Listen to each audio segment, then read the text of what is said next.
মমতা ব্যানার্জির বাড়িটাই বেআইনি, কলকাতা পোর্টের জায়গায়।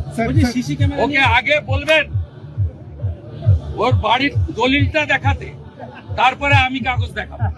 ও তো নিজেই যে রাজ্যে 2,15,00,000 বেকার, যে রাজ্যে 1 কোটি যুবক পেটের দায় বাইরের রাজ্যে, যে রাজ্যে দুর্গা মূর্তি ভাঙা হয়, যে রাজ্যে কালী ঠাকুরকে প্রিজন ভ্যানে তোলা হয়, যে রাজ্যে বিহার, গুজরাট, উত্তরপ্রদেশের লোককে বহিরাগত বলা হয় আর বাংলাদেশি মুসলমানকে বলা হয় জামাই, যে রাজ্যে আরজিকর ঘটে, যে রাজ্যে ছোট্ট তামান্না ঘটে, যে রাজ্যে দুর্গাপুর মেডিকেল কলেজ ঘটে, যে রাজ্যে মুখ্যমন্ত্রী বলেন শরীর থাকলে জ্বর জারি হয়, তেমনি একটু আধটু রেপ হয়, এই রাজ্যে কোন লোক তৃণমূল কংগ্রেসকে ভোট দিতে পারে না।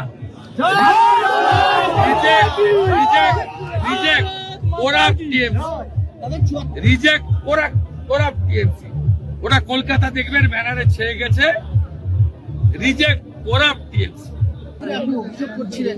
কন্ট্রাকচুয়াল ঢুকিয়েছে, আমি কালকে অনেক রাতে পেয়েছি, এখনই লিখিত গুন্ডাদের তালিকা চাইছিলেন যেভাবে ভগবানপুর পটাশপুরে এখানে প্রচুর গুন্ডা আছে, গুন্ডামি করে।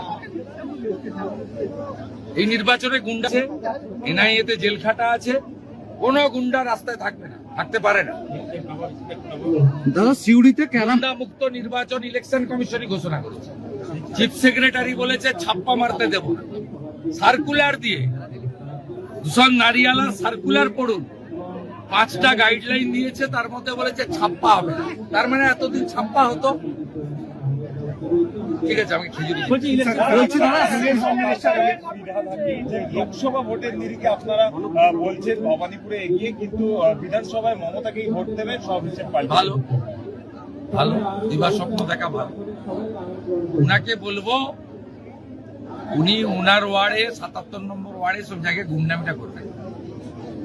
ওনাদের ভোটারদের প্রতি যদি এত কনফিডেন্স থাকে, গুন্ডামিটা করবেন না, বুঝবেন না, পুলিশকে লেলিয়ে দেবেন না, বাকিটা জনগণ বুঝে নেবে। গণতন্ত্রে আছে, আপনারা বুঝতে পারবেন। কোন পশ্চিমবাংলার সচেতন লোক, শিক্ষিত লোক, বিবেক বুদ্ধিমান লোক, তিনি হিন্দু হতে পারেন, মুসলিম হতে পারেন, তৃণমূলকে ভোট দিতে পারে না। এই নির্বাচনে তৃণমূলকে ভোট দিতে পারে না, কিছুতেই পারে না।